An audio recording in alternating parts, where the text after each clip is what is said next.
and he called them scorpions. Now listen to this. Wicked men show their enmity against God's truth by persecuting those who proclaim it. Amen? Those who proclaim the truth, they want to persecute them. This is what God is saying here to Ezekiel. Because you carry my truth, they want to stand against you. They are going to stand against you. He said, but I am going to make sure you overcome their crafty and wicked devices.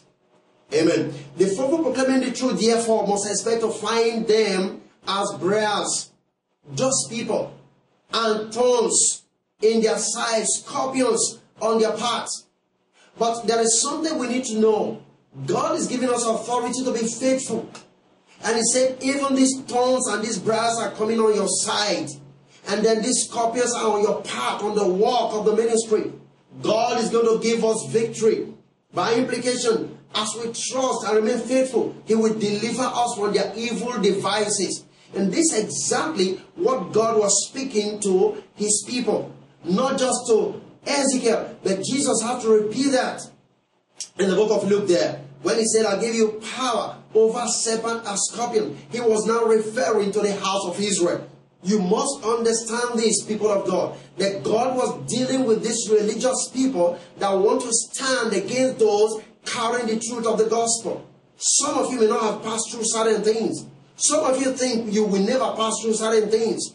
But it's all because maybe you don't know that what you carry will definitely bring the people around you.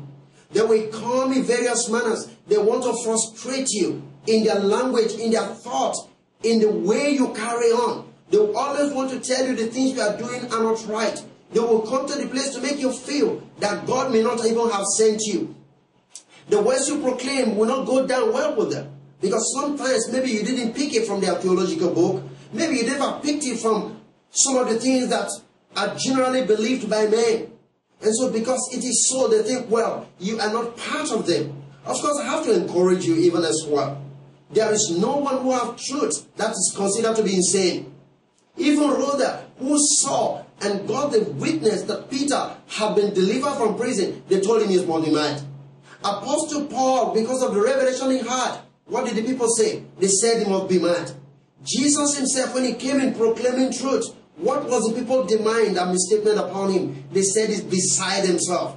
So no man is going to accept you just because you stand for truth.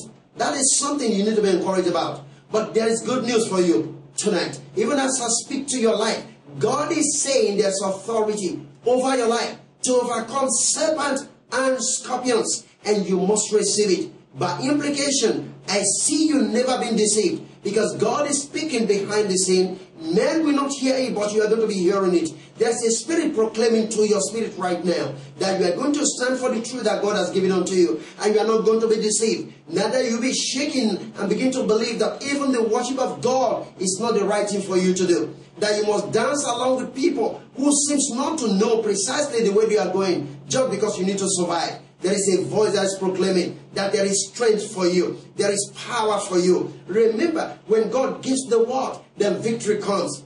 These people need to receive victory, and so God has to speak into their life. Today, God is speaking to your life, and you need to believe that what you are hearing is not just from men. God decided to say this to you so that you can stand. Maybe your faith is shaking. Maybe your thought is wavering because people have told you what you believe is not the truth. But God has come to make you see today that all those voices from this moment will no longer move you, will no longer shake you. You are established. I speak to you and I see clearly that there is a commission upon your life, and you are going to walk by that commission, and God is going to confirm that to you in a way that you least expected. It's going to come clearly, and you will know that God has truly called you to that which you are doing. You shall not be shaken. I speak to you once again in the power of the Lord, that the power to overcome the spirit of serpent or scorpion have been released and delivered to your hand. You can receive it and you can walk in that victory. Ezekiel walked in the victory. The disciple of Jesus walked in the victory. The Pharisees could not deceive them. So I don't see you being deceived. I don't see you being corrupted.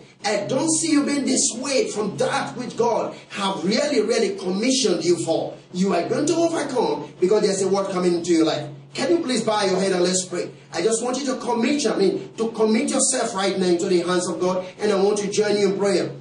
In a simple faith.